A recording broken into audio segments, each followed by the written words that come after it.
Happy Thursday, everyone, and welcome to the Gaily News, your daily shot of unfiltered, zero apologies LGBTQ plus headlines delivered straight to your ears with zero chill.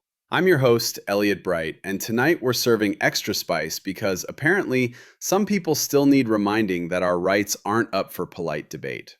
We've got your top fresh stories from February 5th, 2026. Three straight from the US of A, and two international bangers to remind the world we're everywhere and we're not going anywhere quietly. Our first story comes from Maine. Oh, honey, they really did it. Anti-trans activists in Maine just turned in over 82,000 signatures for their nasty little ballot initiative to ban transgender girls from playing on girls' sports teams. And yes, that would also force schools to segregate bathrooms and locker rooms by birth certificate sex. The group Protect Girls Sports in Maine handed the signatures to the Secretary of State's office this week, and if they get certified, Maine voters could be the first in the nation to directly roll back trans protections at the ballot box this November. Because nothing screams protecting girls like obsessing over a handful of trans teenagers. Darling, if you're this pressed about middle school volleyball, maybe the real issue is in your mirror. Moving on to other not-so-great news from the middle of our country. Buckle up, Kansas, because your Republican lawmakers just dropped the most extreme anti-trans bomb yet, a bill that would strip transgender people of their updated driver's licenses entirely. Introduced with less than 24 hours notice before a public hearing, this nightmare legislation would force trans residents to revert to their birth-assigned sex on all state IDs, or lose the right to drive altogether. Trans advocates are calling it outright the most extreme anti-transgender measure in the United States, turning everyday life into a bureaucratic hellscape of outing and danger. Because apparently having a matching ID isn't enough, they want to make visibility impossible and mobility a privilege. Kansas, your cruelty is showing, and it's not a good look. Let's head a couple states south down to Texas. Texas public universities are bleeding queer life right now.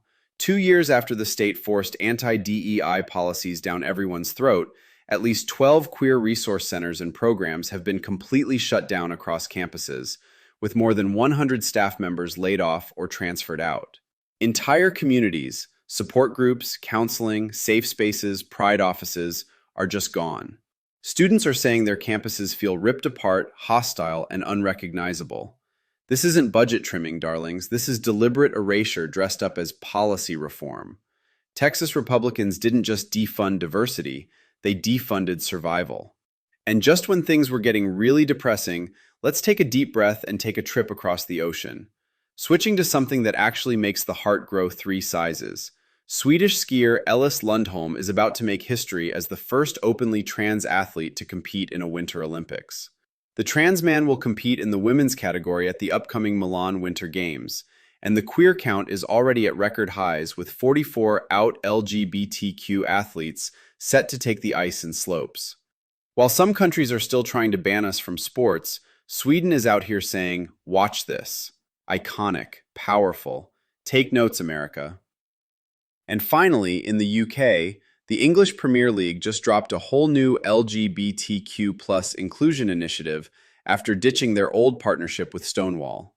Starting this weekend, February 6th through 12th, they're dedicating matches to Premier League with Pride, pushing visibility, education, and safer stadiums for queer fans and players. No more rainbow laces required, which honestly was starting to feel performative anyway, but real action against the rising tide of anti-LGBTQ plus abuse in football. The league is finally catching up, and it only took ending the old campaign to get here.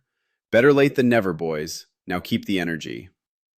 All right, my lovelies, that's your Gaily News for tonight.